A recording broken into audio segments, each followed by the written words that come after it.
Nawalapitiya explorer අපි පරිසරය සුරකින්න සංවිධානයක් ලෙස මෙවර දිත්වා සුලිකුණාට්ටුවෙන් පසුව කතාබහට ලක්වුණු මේ නාවලපිටිය ගඩොල් බෝක්කුව සහ ඒ පරිසර කලාපය පිළිබඳව විශේෂ ගවේෂණයක් සිදු කරන්නට යෙදුණා. ඒ අනුව ඒ පරිසර විනාශය පිළිබඳව කතාබහට ලක්වන අවධියක තවදුරටත් එහි දිගුවක් ලෙස ද්‍රෝණ තාක්ෂණය යොදා ගනිමින් ගුවන් කැමරා ඇසින් ගෙනහැර දක්වන්නට කටයුතු කළා. ඒ අනුව අප එහි ගවේෂණාත්මක චාරිකාව සිදු කරගෙන යන අතරතුරේ බොහෝ දෙනෙකුට ප්‍රශ්නයක් වෙලා තිබුණ, බොහෝ දෙනෙකුට ඇස නොගැටුණු කොත්මලේ ජලාශයේ වාන්දරුටුවෙන් එන ජලය මහවැලි ගඟට වැටෙන ස්ථානය සහ එහි අභිරහස එක්ස්ප්ලෝරර් අපිට හමු වුණා. ඔයාලා හැමෝම හිතන්නේ කොත්මලේ ජලාශයේ වතුර ගඟට වැටෙන්නේ උලපනින් කියලානේ. හැබැයි ඒ උලපනින් වැටෙන්නේ විදුලි උත්පාදනය අවසන් වෙලා ඒ එන ටනල් එක හරහා එන වතුර ටික විතරයි. අනෙක් සියල්ල පැමිණෙන්නේ කොහෙන්ද කියලා අපි හොයාගෙන ගියා. ඒ අනුව මහවැලි සංවර්ධන ව්‍යාපෘතිය තුළ ජලාශ 5ක් ප්‍රධාන වශයෙන් ස්ථාපිත කරා කියලා අපි හැමෝම දන්නවා. පංචමහා ජලාශ සංකල්පය යටතේ ගාමිණී දිසානායක මහතාගේ අමාත්‍යාංශය තුළින් මහවැලි සංවර්ධන වැඩපිළිවෙල සහ යෝජනාව පවත්වාගෙන ගියා. ඉතින් එහෙම ඉස්සරහට අපි හොයාගෙන යනකොට හරි අපූර්ව ස්ථානයක් අපිට ඇස ගැටෙනවා. ඔබට මේ වීඩියෝව නරඹනකොට පේනවා ඇති සංවේදී පරිසර කලාපය. ඒ සංවේදී පරිසර කලාපයේ ඉදිරියට ගමන් කරගෙන යනකොට ඔබට පේනවා ඇති සුන්දර මහවැලි ගම් ද්‍රෝණිය. ඒ මහවැලි ගම් ද්‍රෝණිය ඉදිරියට ගමන් කරනකොට ඔබට මේ පේන අති සුන්දර පරිසර කලාපය තුළ ගඟ තමන්ට අවශ්‍ය ඉඩ හදාගෙන හරි අපූර්වට ගලාගෙන ගියපු ඒ ජල ප්‍රවාහයේ ස්ථානයන් පේනවා ඇති. ඔබට පේනවා ඇති ගඟ ඉස්මත්ත වෙනකොට සුන්දර තේවතු, ඒ වගේම සුන්දර පරිසර කලාපයන්, සයිප්‍රස් ගස් වලින් වටවෙච්ච කොටස්, ඒ වගේම ඉතාමත්ම වැදගත් සංවේදී පරිසර කලාපය. ගඟක් ගලන්නේ පහළටනේ. ඒ ගඟ පහළට ගලාගෙන යනකොට තමන්ගේ ඉඩ හදාගත්ත විදිහ ඔබට දැන් පේනවා ඇති. මෙවැනි සංවේදී පරිසර කලාප මිනිස්සු විනාශයට පත් කරනවා නම් එතනින් කතා කුමටද?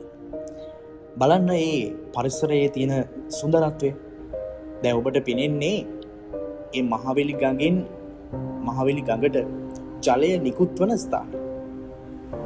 ඒ ගඟට එකතු වෙන ඒ විශාල ජල පහර ගලාගෙන ගියපු ස්ථානය තමයි ඔබට මේ දර්ශනය වෙන්නේ.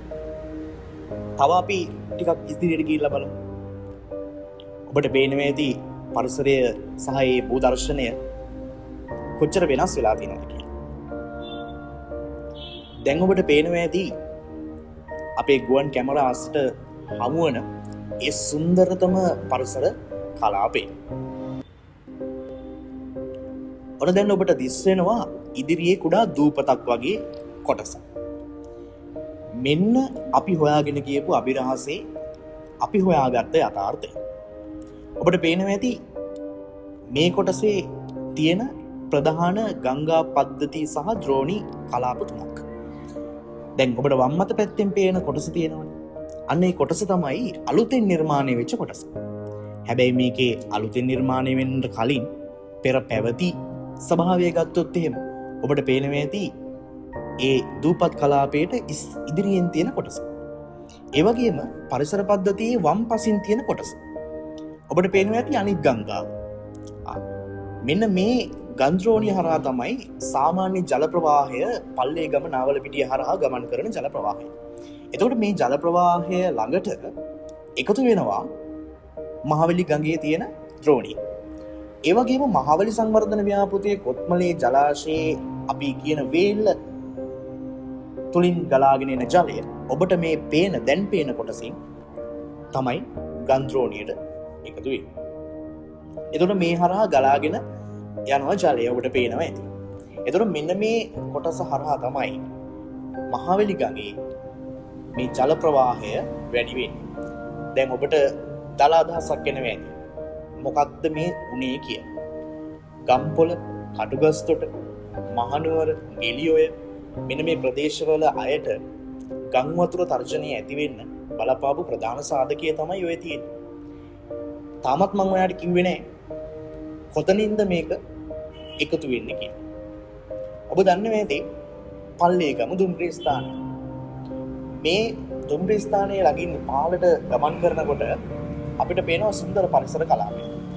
අන්න ඒ පරිසර කලාපය හඳුන්වනවා පොල් වතුර ප්‍රදේශය කියලා.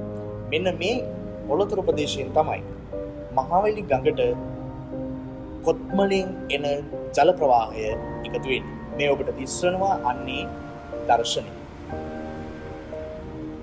ඉතින් බලන්නේ සංවේදී පරිසරය. ඒ සංවේදී පරිසරය විනාශයට පත් වෙලා තියෙන විදිහ. ගඟ Tamanට අවශ්‍ය ඉඩ හදාගෙන මේ ගඟ දිගේ යන චාරිකාවේදී අපි දැක්කේ ගඟ Tamanට අවශ්‍ය ඉඩ හදාගෙන ඉදිරියට ගමන් කරන ආකාරයක්. ඔබට පේනවා ඇති දූපත. මේ දූපත අතීතයේ පැවතිලා තිබිලා තියෙන්නේ ශ්‍රී ලංකාවේ සිටියමේ හැඩයට. දැනුත් ඔබට පේනවා ඇති සිටියමේ හැඩය ගත්ත ආකාරයක්. කාන්තාරයක හම්බ වෙන ශේම භූමියක් වගේ ඉතාම ලස්සන පරිසර පද්ධතියක්. මේවා ඉතාම සංවේදී පරිසර කලාප. ඉතින් බලන්න මේ දූපතට කිසිදු හානියක් සිද්ධ වෙලා නැහැ. මේ ගඟ ගලාගෙන ගියා වුණාට. ඔබට පේනවා ඇති ඒ දර්ශනය. ඉතින් අපි එක්ස්ප්ලෝරා කණ්ඩායම මේ චාරිකාව නිමා කරගන්නකොට අපිට වැදගත් තොරතුරු රාශියක් අඳුර ගන්නට පුළුවන් වුණා. මේ රටේ පැවති ස්වභාවික ව්‍යසනයෙන් අනතුරුව ස්වභාවික පරිසර පද්ධතිය පිළිබඳ ගවේෂණය කරන්නට අපේ එක්ස්ප්ලෝරා ටීම් එක සූදානම් වුණා.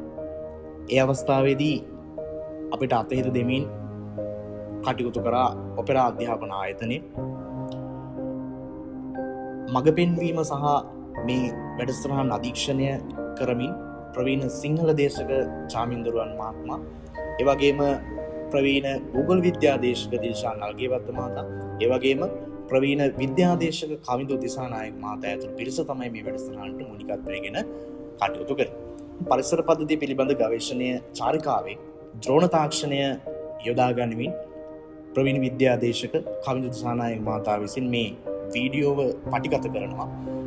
මේ වීඩියෝවේ සංස්කරණ කටයුතු සහ ඒ සියල්ල මෙහෙවන්නේ ප්‍රවීණ සිංහල දේශක චාමින්දරුවන් මහතා.